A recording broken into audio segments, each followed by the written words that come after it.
తప్పుడు మాట అంటే చెంప పగలగొట్టాను తప్ప. అయినా నువ్వెవరు నాకు అడ్వైస్ చేయడానికి? నాకు అత్తగారివా? కోడలిగా ఈ ఇంట్లో దీపం పెట్టడానికి నువ్వెలా వచ్చావో నేను అలాగే వచ్చాను. దీపం పెట్టడం అంటే నూనె పోసి వత్తి వేసి వెలిగించడం కాదే.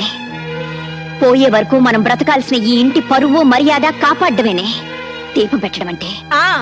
నువ్వు చెప్తే తెలుసుకోవాల్సిన స్థితిలో నేనేం లేను. నేను నీకంటే ఎక్కువ చదువుకున్న దాన్ని, నాగరికత తెలిసిన దాన్ని. నాగరికత అంటే అర్థం పెద్దవాళ్ళని గౌరవించకపోవడం, మగాడిని చేయి చేసుకోవడం అనుకుంటున్నావా? కాదే.